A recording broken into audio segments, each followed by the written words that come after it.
Good morning दोस्तों, आपका स्वागत है हमारे चैनल एजुकेशनल क्रांति में। एक कदम शिक्षा की ओर। आज 15 मई है और 15 मई की करंट अफेयर की ओर चलेंगे। इससे पहले कल का करंट अफेयर रिवाइंड कर लेते हैं। कल 14 मई थी और 14 मई के करंट अफेयर की ओर चलते हैं। फीफा अंडर 17 महिला विश्व कप 2020 को स्थगित कर दिया गया है। यह कहाँ होने वाला है? यह होने वाला है भारत में और अब होगा 2021 में। मनप्रीत सिंह बालिया कौन थे जिनका हाल ही में निधन हो गया? यह एक प्रतिष्ठित टेबल टेनिस खिलाड़ी थे। लिटिल रिचर्ड कौन थे जिनका हाल ही में निधन हो गया? और यह एक गायक थे अर्थात सिंगर थे। ऑनलाइन नेशन कप संस्करण किस देश ने जीता? और यह एक ऑनलाइन शतरंज प्रतियोगिता थी और इसको चीन ने जीता है और भारत इसमें 5वें स्थान पर रहा है। यदि आपने कल का करंट अफेयर नहीं देखा है तो आप जरूर देख लीजिएगा, आपको आई बटन पर दे दिया जाएगा। करंट अफेयर नियमित देखा कीजिएगा, इससे आपका रेगुलेरिटी बनी रहती है। इंटरनेशनल साइकिलिंग यूनियन ने किस फ्रेंच साइकिलिस्ट पर 4 साल का प्रतिबंध लगा दिया गया है? और यह लगाया है रेमी डे ग्रेगोरियो पर। सोहराई खोबर पेंटिंग पर किस राज्य को जीआई टैग मिला है? और यह मिला है झारखंड को। सीबीएसई के नए अध्यक्ष बनाए गए और यह किससे बनाया गया? यह बनाया गया मनोज आहूजा जी को। Associate chambers of commerce and industry of India द्वारा किस देश के साथ वर्चुअल कॉन्फ्रेंस का आयोजन किया गया? और यह किया गया बांग्लादेश के साथ। जैसे कि कोविड-19 चल रहा तो इसके बीच ही आपको व्यापार को बढ़ावा देने के लिए इसे किया गया था। काले चावल, कल का प्रश्न था, काले चावल के लिए किस राज्य को जीआई टैग दिया गया है? और यह दिया गया है मणिपुर को। इसका जवाब दिया हमें शिवम जी ने। इन्हें बहुत बहुत बधाई और शुभकामनाएं। हमारे साथ नियमित बने रहें। अब आज के करंट अफेयर की ओर चलें तो किस राज्य द्वारा बेरोजगार का क्वेश्चन ही आपके लिए पहले लेके आए हैं। चलिए, बेरोजगार युवाओं की सहायता के लिए होप नाम से एक पोर्टल लॉन्च किया है। यह किसने किया है? और यह किया है उत्तराखंड सरकार द्वारा। इस पोर्टल के द्वारा जो है, इस पोर्टल का पहले तो फुल फॉर्म जान लेते हैं। इस पोर्टल का फुल फॉर्म है हेल्पिंग आउट पीपल एवरीवेयर।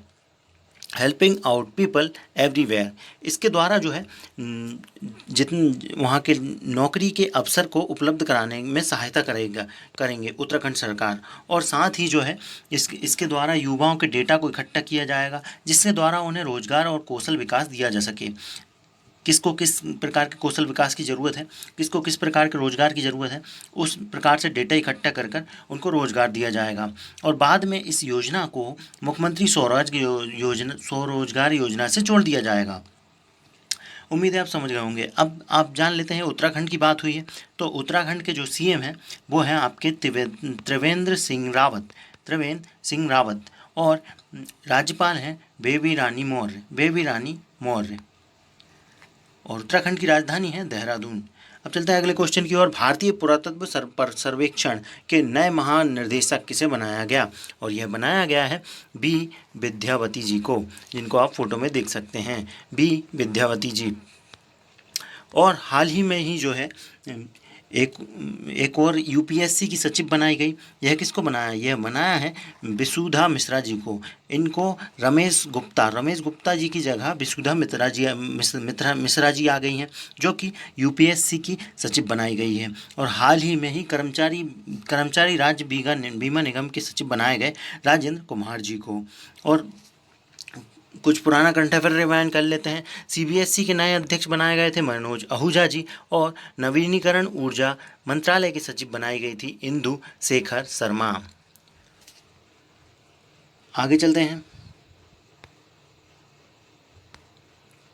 किस भारतीय मंत्रालय द्वारा सीआरपीएफ कैंटीन पर स्वदेशी ब्रांड बेचने जाने का फैसला किया गया है? और यह किया है गृह मंत्रालय द्वारा किया गया है। और इस फैसले को जो है 1 जून से लागू कर दिया जाएगा। नागरिकों को जो है आत्मनिर्भर बनाने के लिए इसे लॉन्च किया गया है। जैसा कि आप जानते ही हैं कि कोविड-19 चल रहा है और कोविड-19 के बाद भी जो है विदेशों पर अपने देश की जो है आत्मनिर्भरता ना रहे, अपना देश जो है अपनी देश पर ही आत्मनिर्भर रहे। इसी के लिए ये योजना चलाई जा रही है। एक अभियान भी चलाया जा रहा है, आत्मनिर्भर भारत अभियान, जिसके तहत जो है राहत पैकेज दिया गया है 20 लाख करोड़ रुपए का, जो कि निर्मला सीतारमण ने इसकी घोषणा भी की है। गृह मंत्रालय द्वारा किया गया है। गृह मंत्री हैं हमारे अमित शाह जी हैं। और साथ ही जो है यह जो स्वदेशी ब्रांड को बढ़ावा दिया जा रहा है, इससे जो है भारत की अर्थव्यवस्था में सुधार होगा। आगे चलते हैं। स्वचालित श्वसन सहायता उपकरण सुंदरम बोटांगो सुंदरम बेटांगो किसके द्वारा विकसित किया गया? और यह विकसित किया गया है तीन कंपनियों ने मिलकर बनाया है इसको। TVS group, Sundaram medical foundation और आईआईटी मद्रास, इन तीनों ने जो है मिलकर इसको बनाया है। और इसकी विशेषताएं आपको बता दें, ये जो है ऑटोमेटिक रेस्पिरेटरी अरेस्ट जो है, इसके द्वारा जो है श्वसन मापन की निगरानी की जाएगी। और सबसे बड़ी बात ये है कि यह जो है कम लागत का है और इससे जो है कोविड-19 में जो है फेफड़ों को ही नुकसान पहुंचा रहा है, तो इसकी बहुत ज़रूरत पड़ेगी, इसलिए इसे बनाया गया है। हाल ही में ही जो है स्वस्थ वायु वेंटिलेटर भी बनाया गया था, जो कि किसके द्वारा बनाया गया था? जो बनाया गया था CSIR-NAL द्वारा। अब चलते हैं आगे अगले क्वेश्चन की ओर। जल जीवन मिशन किस राज्य व केंद्र शासित प्रदेश द्वारा लॉन्च किया गया? और यह लॉन्च किया गया है आपके हरियाणा और जम्मू कश्मीर द्वारा। हरियाणा और जम्मू कश्मीर द्वारा लॉन्च किया गया और इस मिशन का उद्देश्य जो है 2022 तक हर नागरिक तक नल कनेक्शन पहुंचाना, और 2022 तक जो है ग्रामीण नागरिकों के नल कनेक्शन तो पहुंचाना ही है, साथ ही हर घर स्वच्छ पीने योग्य पानी भी उपलब्ध कराना है। और अब जल की बात हुई है तो हमारे जल शक्ति मंत्री हैं गजेंद्र सिंह शेखावत जी, और हरियाणा की बात हुई है तो हरियाणा के CM हैं मनोहर लाल खट्टर और राज्यपाल हैं सत्यदेव नारायण आर्य। जम्मू कश्मीर की बात करें तो जम्मू कश्मीर में हाल ही में ही 370 धारा हटाई गई और इसे केंद्र शासित प्रदेश बनाया गया। साथ ही अब यहाँ उपराज्यपाल बैठता है, तो इनका नाम क्या है? इनका नाम है गिरीश चंद्र मुर्मू। और एक बात बता दें आपको, ये मान लो आपको दिख रहा है भारत, ये है आपका जम्मू कश्मीर, ये है आपका POK, और यहाँ है ये जम्मू कश्मीर है।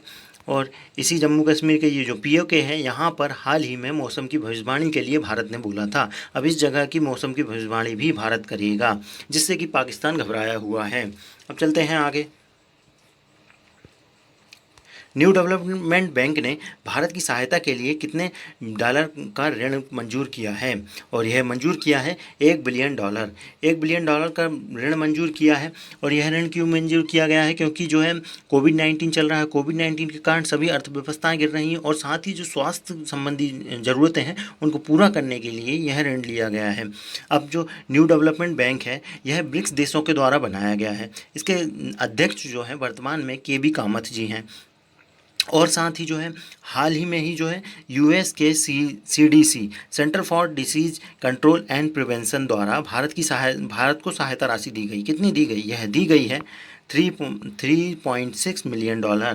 $3.6 मिलियन।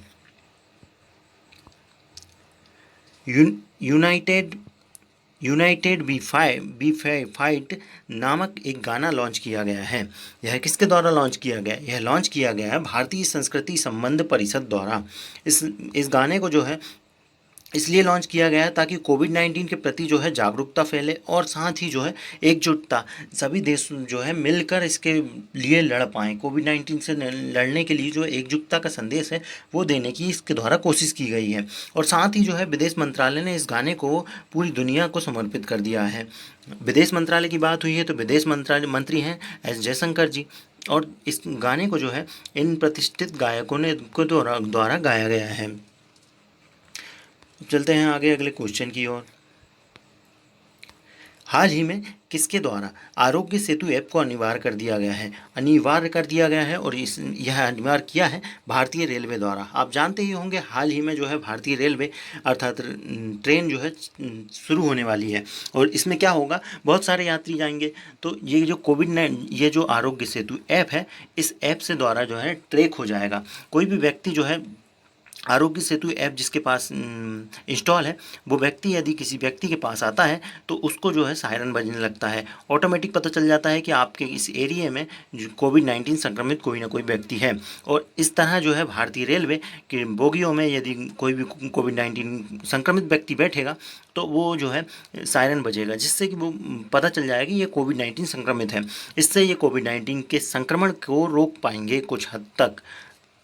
साथ ही कुछ और ऐप लॉन्च किया गया, उनके बारे में बता देते हैं। Microsoft family safety preview app, ये जो है माता पिताओं के लिए लॉन्च किया गया, जो कि बच्चों पर निगरानी रख सकते हैं इस ऐप के द्वारा। साथ ही एक और ऐप लॉन्च किया गया, मेरा भागलपुर ऐप। यह लॉन्च किया है भागलपुर स्मार्ट सिटी लिमिटेड द्वारा। इसमें क्या है, इसमें जो है कोविड-19 के उपाय बताए गए हैं, डॉक्टरों की सूची है और साथ ही आपातकालीन नंबर भी इसमें हैं और डेली अपडेट भी इसमें दिए जाते हैं। अब जो है भारतीय रेलवे की बात की गई है, तो भारतीय रेलवे के मंत्री कौन हैं? ये हैं पीयूष गोयल जी। और आरोग्य सेतु ऐप के बारे में यदि आपको बताऊं तो यह जो है हाल ही में सबसे ज़्यादा डाउनलोड होने वाला ऐप बना था। और भी कुछ ऐप लॉन्च किया गया, उनके बारे में बताऊं तो कोविड कथा नाम का एक मल्टीमीडिया गाइड लॉन्च की थी डॉक्टर हर्षवर्धन जी ने।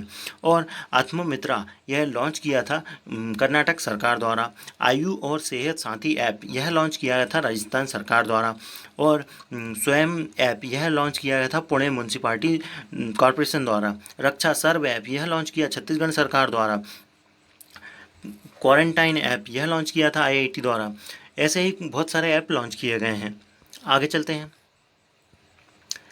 विश्व आर्थिक मंच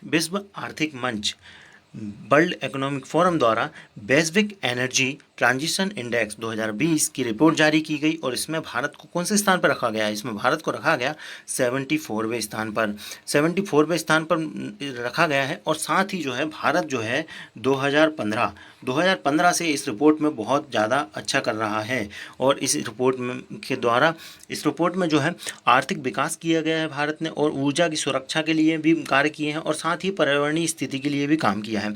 जैसे कि यदि आपको एक छोटा सा उदाहरण दूं, मान लीजिए सबसे पहले आप सादा बल्ब जलाते थे, उसके बाद जो है आपने CFL जलाया, इससे बिजली कंजप्शन हो गई, और इसके बाद जो है आपने LED जलाना शुरू कर दिया, इससे जो है बहुत ज़्यादा बिजली कंजप्शन हो गई। और साथ ही इनसे प्रदूषण फैलता था, इन बल्बों से, इनके द्वारा बल्ब प्रदूषण भी कम हो गया। और साथ ही जो है आर्थिक स्थिति, अर्थात जो आपके ये बल्ब जल्दी फ्यूज भी होते थे और ये जो है कम फ्यूज होते हैं। इस प्रकार से एक उदाहरण से आपको बताया है कि हमने जो है वैश्विक एनर्जी ट्रांजिशन इंडेक्स में बहुत अच्छा काम किया है। अब जो है वर्ल्ड इकोनॉमिक फोरम की बात करूं तो इसकी स्थापना हुई थी 1917 में और इसका मुख्यालय है स्विट्ज़रलैंड में। अब इस इंडेक्स में और कौन से नंबर पर रहा है? तो पहले नंबर पर रहा है आपका स्वीडन, दूसरे नंबर पर रहा है स्विट्ज़रलैंड और तीसरे नंबर पर रहा है फिनलैंड। अब चलते हैं आगे, कुछ और मुख्य बिंदुओं को देख लेते हैं जो कि हमारे एग्जाम ओरिएंटेड और साथ ही हमें साधारण जीवन में भी महत्वपूर्ण हो जाते हैं। मध्य प्रदेश सरकार ने जो है 30 दिन जो भी पुलिसकर्मी ने कोविड-19 के लिए सेवा दी है, उस पुलिसकर्मी को जो है कर्मवीर पदक से सम्मानित किया जाएगा। केंद्रीय खाद्य प्रौद्योगिकी अनुसंधान द्वारा यूनिटी बढ़ाने के लिए ह्यूमिनिटी जो आपकी रोग प्रतिरोधक क्षमता होती है उसे बढ़ाने के लिए जो है स्पिरुलिन ग्राउंडनट चिक्की बनाई है, जिसको बेंगलोर में बांटा भी गया है। क्योंकि आप जानते हैं कोविड-19 जो है प्रतिरक्षा प्रणाली पर वार कर रहा है, इसको अच्छा कर लेते हैं तो कोविड-19 नहीं होता है। साथ ही महाराष्ट्र की CM हाल ही में जो है, ये उत्तर प्रदेश गलत लिखा गया, उद्धव ठाकरे होंगे। महाराष्ट्र के CM उद्धव ठाकरे को जो है निर्विरोध विधान परिषद का सदस्य चुन लिया गया था। हाल ही में जो है इन्होंने अनुमति मांगी थी इस चुनाव के लिए, और इस चुनाव के लिए अनुमति दे दी गई थी। अनुमति इसलिए मांगी थी क्योंकि महाराष्ट्र सरकार में जो है वर्तमान में CM उद्धव ठाकरे जी, इनके पास कोई भी सांसद की सीट नहीं थी, तो इन्होंने कोई भी चुनाव नहीं लड़ा था। इसके कारण इनकी जो है CM का पद खत्म होने वाला था, उसको बचाने के लिए इन्होंने ये चुनाव के द्वारा निर्विरोध विधान परिषद के लिए चुन लिए गए। और विधान परिषद जो है कुछ ही राज्यों में है भारत में। MP की बात करूं तो MP ने जो है हाल ही में ही जीवन शक्ति योजना भी लॉन्च की थी। आज का करंट अफेयर यही खत्म हुआ। आप आज का प्रश्न का जवाब जरूर दीजिए, नवीनीकरण ऊर्जा मंत्रालय के सचिव किसे बनाया गया? आपने यदि हमारा वीडियो देखा है तो आप हमें कमेंट करके बताएं। हमारे लिए आपका कमेंट बहुत महत्वपूर्ण है। और यदि आपको हमारा कंटेंट अच्छा लग रहा है तो आप इसे शेयर करना ना भूलें।